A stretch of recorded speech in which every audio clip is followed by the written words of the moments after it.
21 estamos como tú quieras por Light FM en el 97.3 y www.lightfm.com.ar. Y llegó el momento, bueno, de reflexionar en serio, más allá de María Esther, que es como Doña Rosa, que nos va permanentemente contando las quejas de la ciudad. Y estamos con Michel Segay, que como yo siempre les digo es filósofo y es profesor de teología. Y Michel, ¿quién piensa la ciudad? ¿Hay alguien que piense, que diseñe nuestros hábitats comunes, pensando en el otro? ¿Cómo lo analizás vos desde tu metida, desde la filosofía? Por ahí, repreguntando la pregunta que me acabas de hacer, digo, habría que decir, ¿se piensa la ciudad? En algún momento, yo supongo que lo deben haber. Acá tenemos un arquitecto al lado y seguramente su trabajo tiene que ver, ya lo comentará él, con pensar la ciudad. Yo creo que la ciudad se piensa, el tema es cómo se piensa y quiénes son los protagonistas de ese diseño.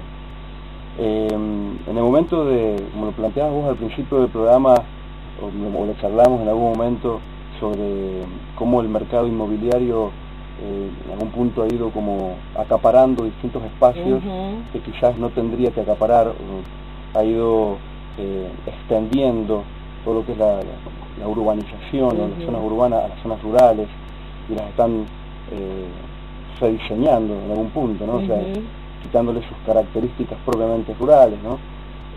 Yo creo que todo esto tiene que ver con una mente, una mentalidad invisible que está y que sigue vigente en el mundo de hoy, y que ha sido uno de los graves problemas que tiene el mundo el año pasado y que se siguen sintiendo los coletazos, que es la mentalidad del capitalismo.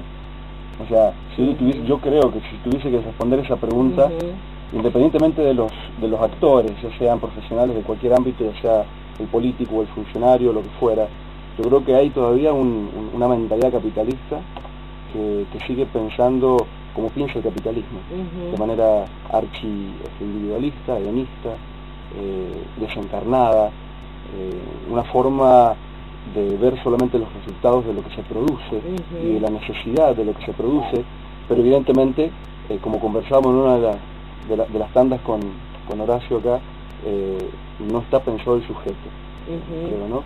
Creo que está pensado el edificio, está pensada la construcción, está pensado el material. Pero este problema de no pensar el sujeto, que sería no pensar en el otro, es un problema muy contemporáneo. Esto, digamos, a ver, me voy a retraer un poco en la historia, me voy a ir un poco a principios del siglo XX. Siempre traigo a colación cuando hablo del sujeto, de la persona y del otro, porque evidentemente cuando se diseña una ciudad, el otro tiene que estar como una columna, como un eje fundamental para pensar ese diseño, ¿no? Donde habita el sujeto, decía un filósofo que se llamaba Sartre, principio del siglo XX, que donde habita el sujeto es donde habita la razón, y donde habita la razón habita la humanidad. ¿Sí? Él solía decir, Europa ya no es el sujeto del conocimiento, ahora el sujeto está en las periferias. Entonces hay una manera distinta de mirar la realidad.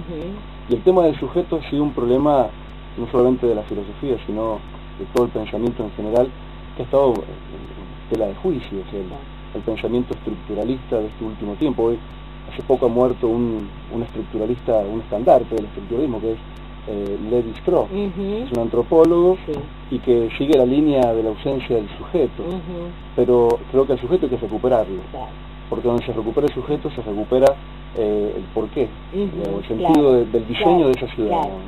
Pues es que a mí me llamó la atención que con esta consigna muy poca gente participó desde Facebook, ¿no? Y llama la atención porque cuando uno plantea otro tipo de temas, en general siempre están muy atentos, y en la mayoría de la gente que dijo sí, no, sí, puede ser, y solo una persona se animó a escribir sobre qué le parecía sobre el desarrollo humano y el desarrollo urbano.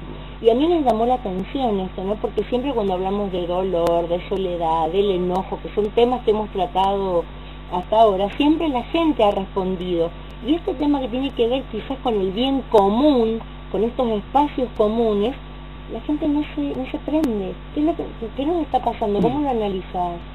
Mira, yo creo que este es un fenómeno que tiene como distintas aristas para ser analizado y lo puedes abordar de distintas maneras.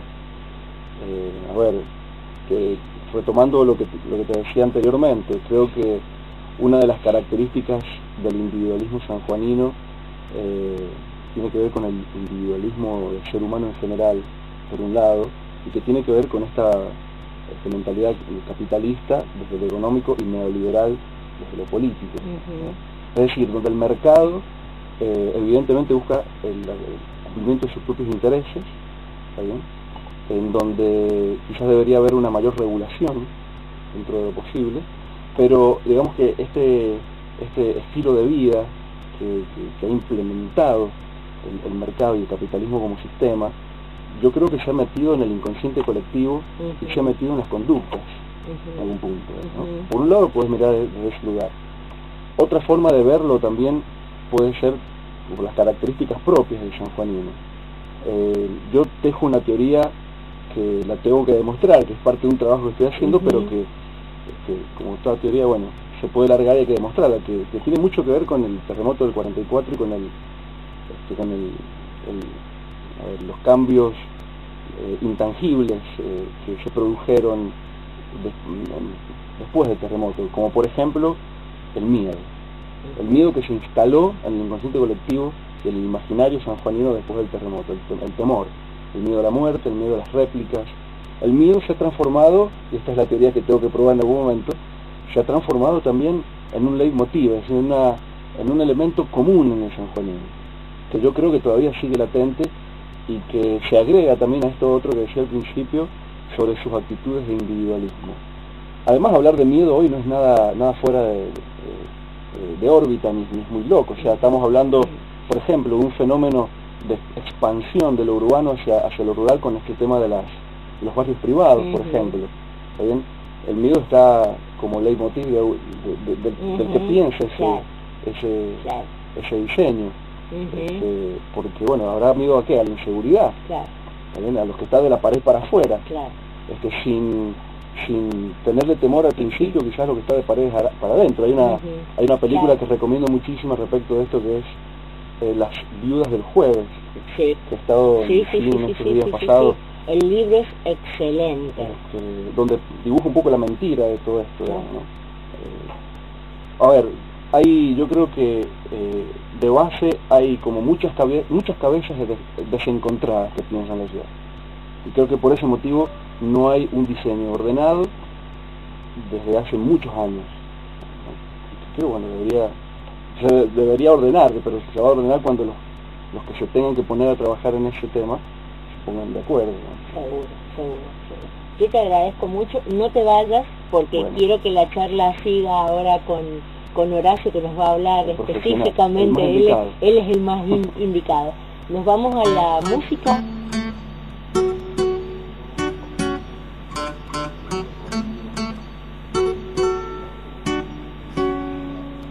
Las hormiguitas blancas y azules con su carguita cruzan la tierra, cruzan los mares, cruzan los cielos, dejando atrás el temor.